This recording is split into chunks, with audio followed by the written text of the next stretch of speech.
Jangan lupa like, subscribe, dan share ya. Bismillahirrahmanirrahim. أين نأخذ عقيدتنا؟ من القرآن والسنة. أين الله؟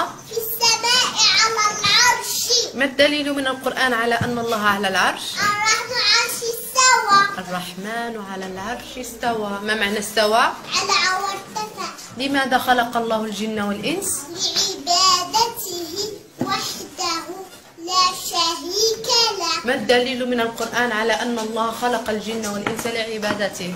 وما خلقت الجن والإنس إلا ليعبدون. ما معنى يعبدون؟ يوحدون. ما معنى لا إله إلا الله؟ لا معبود إلا الله. ما أعظم عبادة؟ التوحيد. ما هو التوحيد؟ إفراد الله بالعبادة. ما أعظم معصية؟ الشرك. ما هو الشرك؟ عبادة غير الله مع الله. كم أقسام التوحيد؟ ثلاثة. ما هي أقسام التوحيد؟ الربوبية والألوهية والأسماء والصفات. ما تعريف الربوبية؟ إفراد الله بأفعاله مثل؟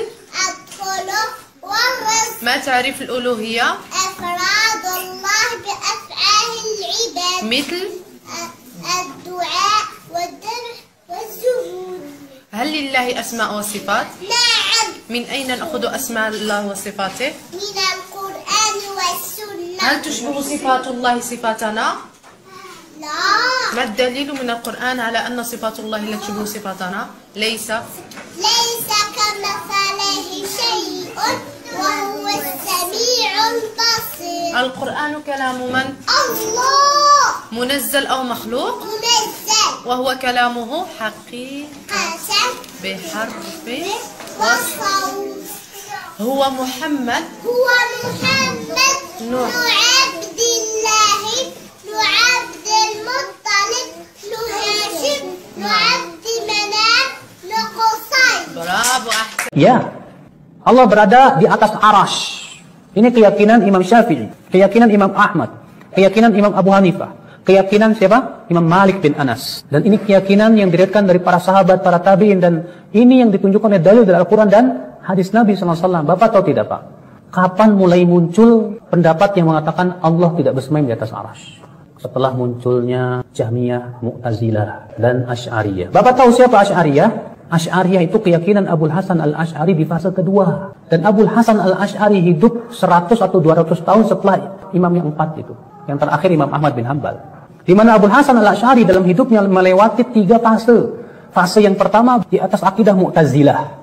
Karena ayah angkat beliau itu seorang yang bernama Al-Jubai. Pentolannya Mu'tazilah. Fase yang kedua kemudian beliau masuk dalam akidah Kullabiyah. Yang kemudian menjadi akidah beliau yang kemudian dinisbatkan kepada beliau. Fase yang ketiga, beliau rujuk dan kembali kepada madhab salaf. Dan fase yang ketiga ini, Pak, itu tertera dalam kitab beliau. 3 kitab beliau. Apa itu? Yang pertama, kitab Maqalat Islamiyyin. Di situ beliau tegas menetapkan, setelah beliau menyebutkan tentang keyakinan salafus saleh, bahwasanya Allah bersemayam di atas arsy dan yang lainnya, beliau mengatakan di akhirnya apa? Dan ini keyakinan Ahmad bin Hanbal. Wa bihi aqul, dengan pendapat ini aku berpendapat. Itu perkataan Abul Hasan al-Asy'ari dalam kitab Maqalat Islamiyyin. Yang kedua dalam kitab Risalah ila Ahli Thaghr, beliau juga menetapkan di situ bahwa Allah bersemayam di atas arsy. Yang ketiga dalam kitab Al-Ibanah an Syari'atid Diyanah, itu pun beliau menetapkan bahwa Allah bersemayam di atas arsy. Tapi kemudian, Pak, yang tersebar sampai detik ini akidah beliau fase yang keberapa? Kedua. Bahwa Allah hanya punya sifat 20 saja. Bayangkan, Pak. Bapak kan dulu belajar kan, Pak, ya, akidah Asy'ariyah bahwa sifat Allah hanya 20. Asy'ariyah dan Maturidiyah. Wujud dan baqa, mukhalafatun lil hawadithi, qiyamuhu binafsihi, dan seterusnya. 20 sifat. Jadi menurut orang Asy'ariyah, Allah itu hanya wajib punya sifat 20. Selain 20 itu mustahil dan nggak boleh. Bayangkan, Pak. Sekarang saya mau tanya Bapak. Bapak kalau ibadah mencari ridho siapa? Tapi sifat ridho itu ada nggak dalam 20 sifat? Nggak ada, Pak. Berarti Bapak ketika beribadah tidak boleh meniatkan mengharapkan ridho Allah. Kenapa? Karena menurut akidah Asy'ariyah, sifat ridho itu tidak ada. Kenapa? Karena tidak ada dalam 20 sifat. Bapak takut tidak dari murka Allah? Orang-orang awam yang tidak paham, saya takut dari murka Allah. Kita katakan maaf, akidah Asy'ariyah tidak menetapkan sifat murka bagi Allah. Jadi nggak perlu takut dari murka Allah. Karena Allah tidak punya sifat murka. Nggak ada dalam 20 sifat. Bayangkan Pak. Jadi berapa banyak sifat harus ditolak hanya karena patokannya 20 sifat. Allah berfirman, wa makaru wa makarullah. Mereka bermakar dan Allah pun bermakar. Sifat makar tidak ada dalam 20 sifat. Baik Bapak, kalau Bapak ditanya, sifat nama Allah ada berapa? Ada 99. Oh, sifat Allah berapa? 20. Wah, 99 kurangi 20 berapa Pak? 79. Berarti ada 79 nama tidak mengandung sifat. Nama Allah Al-Qawi yang maha kuat. Ada nggak sifat kuat dalam 20 sifat? Nggak ada. Berarti Allah tuh namanya Qawi doang. Nggak kuat tapi. Kan musibah Pak. Ada tidak di dalam Al-Muhaimin? Sifat haimanah itu ada nggak dalam 20 sifat? Tidak ada. Aneh.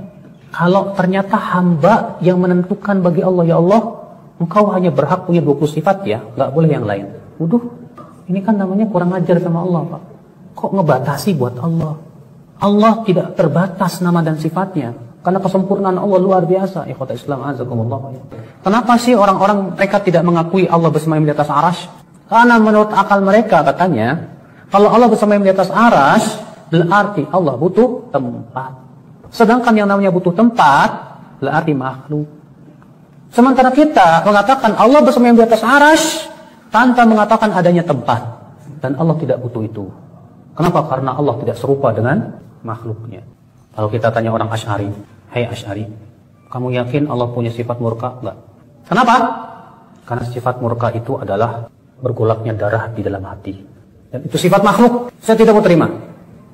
Oh, baik.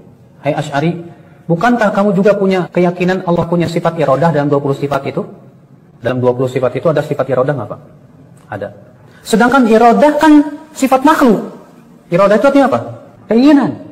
Lah, iradah kan sifat makhluk. Apa kata mereka? Ya, iradah Allah sesuai dengan keagungan Allah.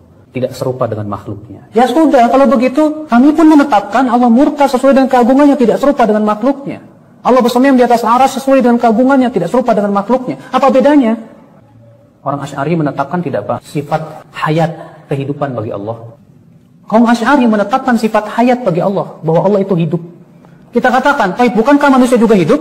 Bukankah makhluk hidup juga hidup? Apa kata mereka? Oh, nggak bisa sama. Kehidupan Allah sempurna, tidak serupa dengan kehidupan makhluk. Baik, kalau begitu, murkanya Allah pun juga tidak sama dengan murkanya makhluk.